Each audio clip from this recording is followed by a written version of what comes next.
હું જાણું છું કે તમે પોતે દુખી થઈને બીજાને સુખી કરો એવા છો, પણ મારા લીધે તમે દુખી થાઓ એ મારાથી નથી જોવાતું. મને જવા દો, જવા દો મને. જુઓ, અમે તમારા જેવી અનેક વિધવાઓ સ્ત્રીના અસ્તિત્વ માટે લડી રહ્યા છે ને તમે આમ હારીને ભાગી ગયા તો પછી અમે લડાઈની શરૂઆતમાં જ હારી જશું. હા, તમે જો આમ હિંમત હારી ગયા ને, અમારા જેવી કેટલીય સાવિત્રીને આ બધું સહન કરવું પડશે. મારામાં એટલી હિંમત નથી. આવું શું કામ બોલું છું? તમને ખબર નથી, પણ એક સ્ત્રીમાં અનેક પુરુષ જેટલી હિંમત અને સાહસ હોય છે. જ્યારે એક પુરુષની સહન શક્તિ જવાબ દઈ દે છે ને, ત્યાંથી જ એક સ્ત્રીની સહન શક્તિની શરૂઆત થાય છે. અને તમે આવું બોલો છો? આપણને સાથે મળીને આદિરાજને હરાવવાનો છે. એક આદિરાજને હરાવવાથી શું થશે? બીજા 1000 આદિરાજ છે આ સમાજમાં. કોની કોની સાથે લડીશું આપણે? મુશ્કેલીઓ મહાસાગર જેવી હોય છે, એનો અંત દેખાય જ નહીં. પણ જો પ્રભુમાં શ્રદ્ધા રાખીએ અને એમનું નામ લઈ લે, હનુમાનજીની જેમ એને પાર કરવા માટે આપણે કૂદકો લગાવી દઈએ ને, તો મહાસાગર પણ ટૂંકો પડી જાય છે. અનેક સંકટો આવે, જો આપણે સંકટ મોચનનું નામ લઈને આગળ વધીએ ને, તો રાવણ જેવા રાવણનો પણ વધ થઈ જાય છે. તો બોલો, પવન પુત્ર હનુમાનની જય. હે પ્રભુ, મારી બેનને પણ હિંમત આપજો. આદિરાજને જોઈને એટલી ગભરાઈ ગઈ છે કે ઘરની બહાર જ નથી નીકળતી.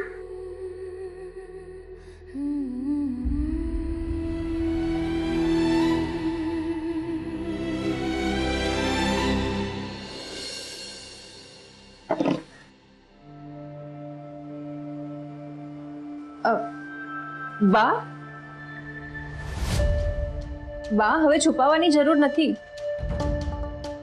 જો મારી સાથે કંવરસંગજી અને ગંગાબા આવ્યા છે. ક્યાં છો તમે? ક્યાં ગયા હશે? એ ક્યાંક બહાર ગયા હશે એવું પણ તો બની શકે ને. ના ના, પેલા દિવસે આદિરાજ ભિક્ષા માંગવાના બહાને આવ્યો અને મને પકડીને લઈ ગયો. એ દિવસે બા ખૂબ ડરી ગયેલા,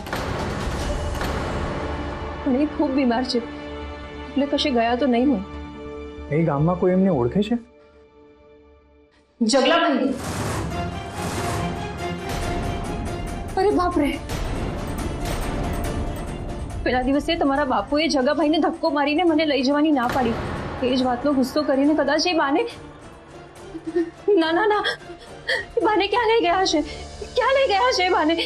એ લોકો શું કરશે? બસ ચિંતા ના કરો, કંઈ જ નહીં કરે એ લોકો. બસ સલામત જ હશે જ્યાં પણ હશે.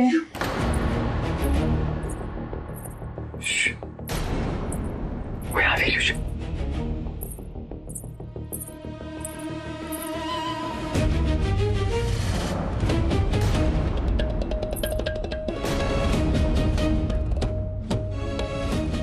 કોણ છે? ખબર નહીં, બસ કોઈના પગ દેખાયા. કોઈ તો આસપાસ ફરી રહ્યું છે. કોણ હશે?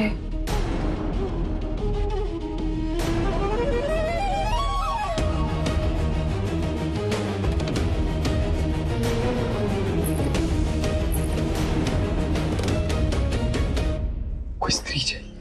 બા, યુવાન છોકરી જેવી લાગે છે. જવાન છોકરી? આ ગામમાં કોઈ છોકરી છે જે તમને ઓળખતી હોય અને જેને ખબર હોય કે તમે અહીં છો? ના ના, મારા વિશે બા અને જગાભાઈ સિવાય બીજા કોઈને નથી ખબર. પછી જોઉં છું.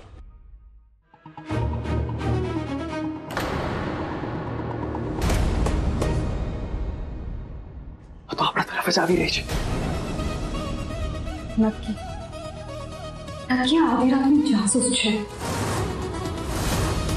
જેની નજર રાખવા આવી હશે. પછી હવે શું કરશું? તમારી પાસે સાડી કે કોઈ મોટું કપડું છે? આપો મને.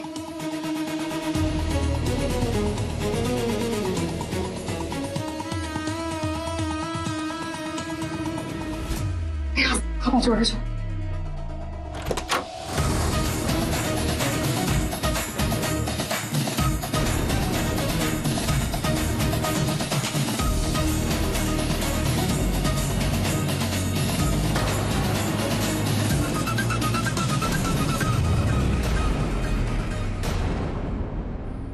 રાધા તું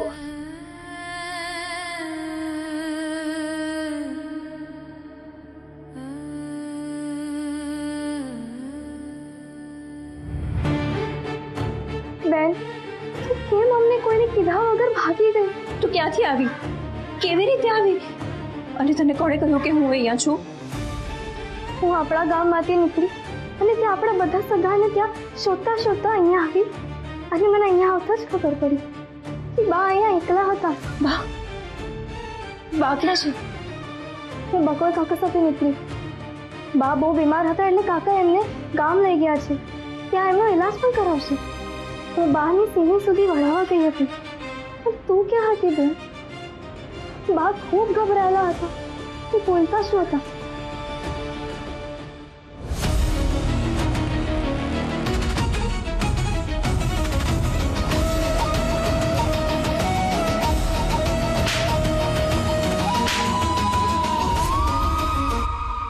તું એ બધું છોડ, પણ તારે અહીંયા નહોતું આવવું જોઈતું.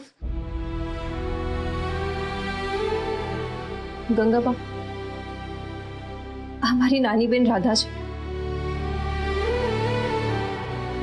નાનપણથી જ અમારા કાકાને ત્યાં રહે છે. એટલે આમને પણ જાણ નહોતી કે તમે અને માં અહીં આવી ગયા છો? હા, અમે બધા બહુ જ ચિંતા કરતા હતા કે અચાનક બા અને બેન ક્યાં ચાલ્યા ગયા. કારણ કે હું નહોતી ઈચ્છતી કે આદિરાજને ખબર પડે કે તું મારી બેન છે. એને જાણ થઈને કે તું મારી બેન છે તો એ મારી રીસ તારી ઉપર ઉતારશે. તું ચાલી જા અહીંયાથી. ના, બા પણ તારા સાથે નથી, એટલે હવે જ્યાં પણ જશું આપણે સાથે જ જઈશું. પણ આદિરાજ, તમે એની ચિંતા ના કરો. જ્યાં સુધી કહડ સમજી છે ત્યાં સુધી તમને કંઈ જ નહીં થાય. હા, એ વાત તો હું આજે જાણી ગઈ છું. સારું, હવે તમે બંને બહેનો ઘણા વખતે મળી છો એટલે તમે બંને આરામ કરો અને ખૂબ વાતો કરો. હવે માં પણ સલામત છે એટલે શાંતિથી આ જ ગામમાં રહો. અને હા, તું ઠીક થઈ જશે એટલે ચિંતા ના કરશો. હા, સાચવજો.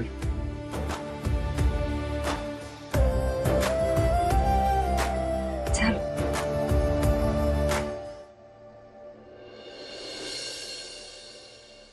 ભાવેત ને તને? આલે ને ગોરધન, હમણાં ને હમણાં આ પાનબાઈને એમના ગામડે મૂકી આવો.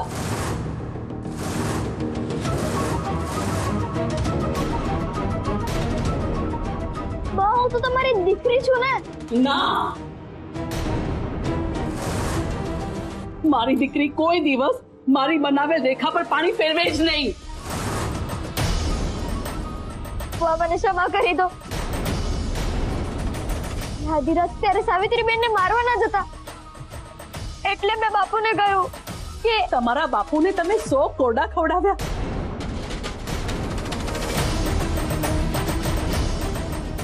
તમે મારા આદેશથી ઉપરવટ ગયા ને પરિણામ શું આવ્યું જોઈ લીધું ને તમે.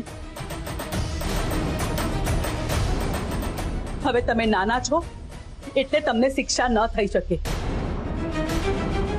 પણ જેમ મને મારા દીકરાને કોરડાના ફટકા ખાતો જોઈ જે પીડા થઈ છે એ પીડા તમને પણ થવી જોઈએ.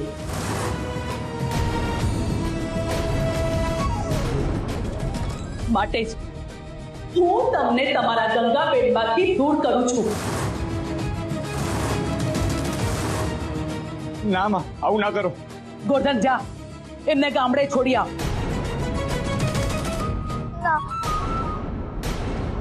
પણ બા પાનકી તો બસ, આ મારો અંતિમ નિર્ણય છે.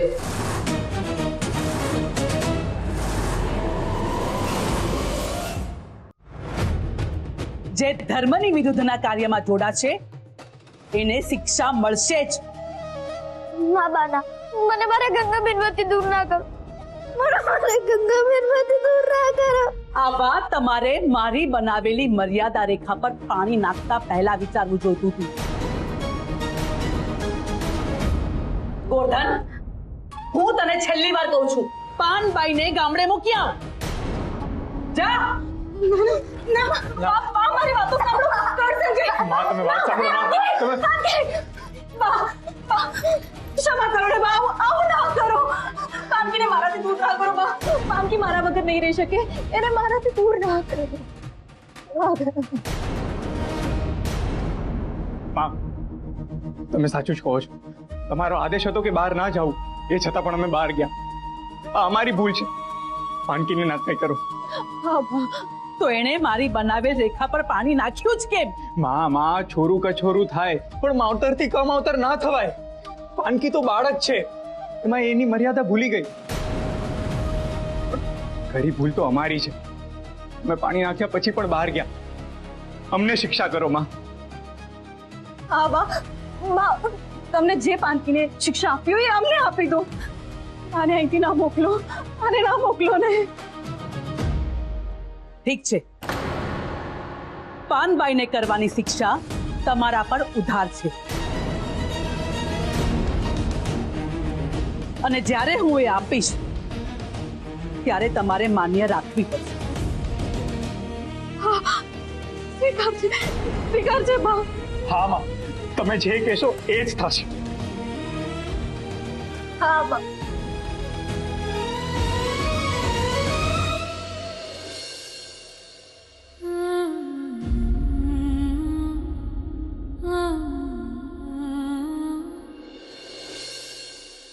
આદિરાજજી, તમારી આજ્ઞા હોવા છતાં એ લોકોએ સાવિત્રીને ગામમાંથી કાઢી નથી અને કહડ બાપુ ને ગંગા બા તો એને પોતાના પરિવારની જેમ રાખે છે. આ તો બાપજીની આજ્ઞાનું ઉલ્લંઘન કહેવાય. મારે ગામ પર પ્રકોપ વરસાવવો જ પડશે. એ લોકોને જાણ થવી જોઈએ મારા બાપજીનો કોપ એટલે ઈશ્વરનો કોપ. એ ગામમાં રોગચાળો ફાટી નીકળવો જોઈએ જગલા, અને ગામનું ધનોત પનોત નીકળી જવું જોઈએ. એ કેવી રીતે? એ ગામમાં જઈને દરેક બાળકને મીઠાઈ વેચો. એનાથી શું થશે આદિરાજજી? એ મીઠાઈમાં ગિલ સટ્ટાના બીજ વાટીને ભેળવી. કોઈ પણ વેદ એનો ઈલાજ નહીં કરી શકે. ધીમે ધીમે આખા ગામના બાળકો મૃત્યુ તરફ આગળ વધશે. અને દોષનો ટોપલો નાખજે પેલી સાવિત્રી પર. એ લોકોને પણ ખબર પડવી જોઈએ બાપજીની આજ્ઞાનો અનાદર કરવાનું ફળ શું હોય છે.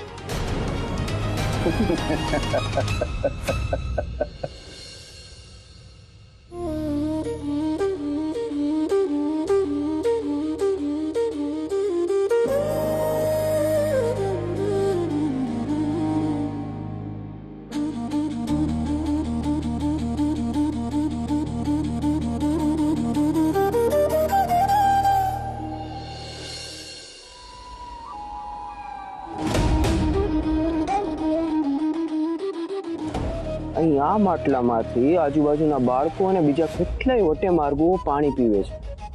એકવાર એ આમાંથી પાણી પીશે કે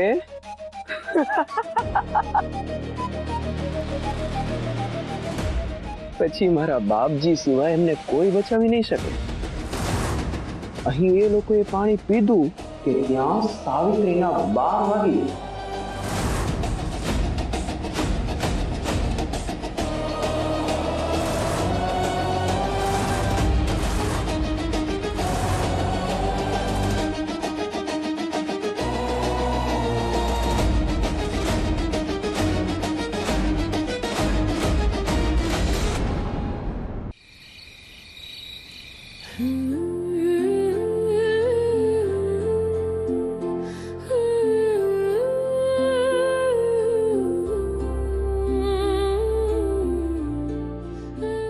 પાનકી, આટલી રાત થઈ ગઈ તો હજુ સૂતી કેમ નથી? અને અહીં કેમ બેઠી છે?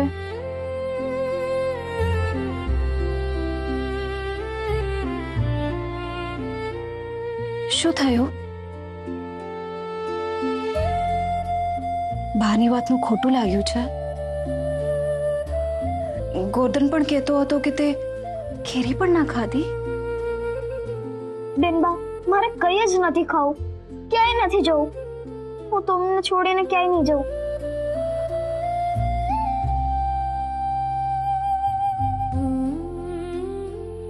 અરે પાનકી, તને મારાથી દૂર ક્યારે નહીં જવા દો. પણ તું આમ ઉદાસ ના બેસી જા. પાક્કું બેનબા? પાક્કું. પાનકી, તારે ક્યાંય નહીં જવું પડે.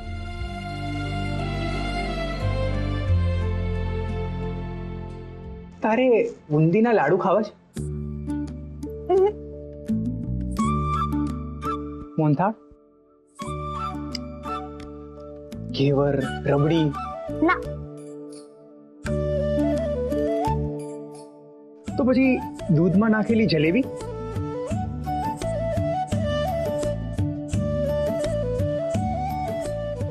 બાપુ, મારે ઉદાસ રહેવાનું હતું. તમે મારી ભાવતી મીઠાઈઓના નામ કેમ બોલ્યા? તું ઉદાસ છે એટલે આ બધું ના ખાઈ શકે ને, એટલે. ના, હવે મારે ઉદાસી દૂર કરવી છે. લાવો, તમે જે નામ બોલ્યા એ બધું લાવો. પણ પાનકી, આ બધું તો ઘરમાં બન્યું જ નથી. ઘરમાં તો બસ ખીચડી જ છે. ખીચડી? તો પછી બાપુ આ બધી મીઠાઈઓના નામ કેમ લીધા? એ તો તને ખુશ કરવા. ના, હવે આ ખીચડીનું નામ સાંભળીને હું વધારે ઉદાસ છું. તમને મને ખુશ કરવા લાડુ, પેંડા, જલેબી, મોહનથાળ એ બધું લઈને આપવું પડશે બાપુ. ભલે.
જીભાઈના કોઈ સગડ આવ્યા? કાકા, કાકા, ગોર્ધન, આટલો ડરેલો કેમ છે? કાકા, આપણા ગામમાં મોટી મહામારી ફેલાઈ ગઈ છે.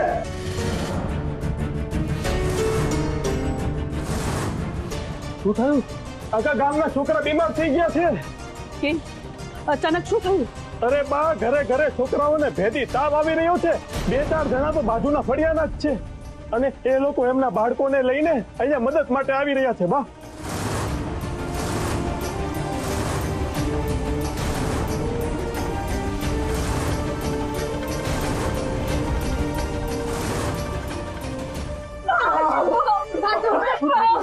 વાહ, મારા ગોપાલને તાવ ઉતરવાનું નામ જ નથી લેતો.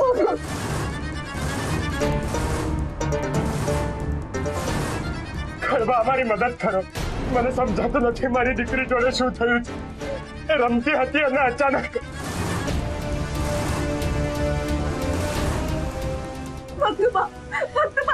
મારા છોકરાને શું થઈ ગયું છે? એ બેભાન થઈ ગયો છે. એના મોઢામાંથી ફીટ નીકળે છે.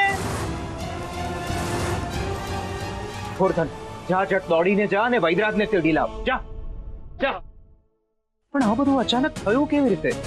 ગામના આટલા બધા છોકરાઓને તાવ આવે, મોઢેથી ફીણ નીકળવાની, એ બધું આ કેવી બીમારી? આ કંઈક ખાવા પીવામાં આવ્યું હોય એવું લાગે છે. ના ના, આ તો અમે 3 અહીંયા આવ્યા છીએ બાકી ગામમાં દરેક ફળિયામાં ઘરે ઘરે છોકરાઓ બીમાર થયા છે.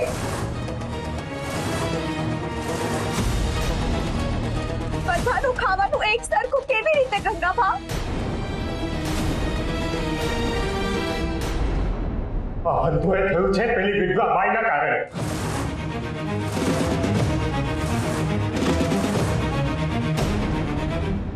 એને આય રાખી એ જ મોટી ભૂલ કરી.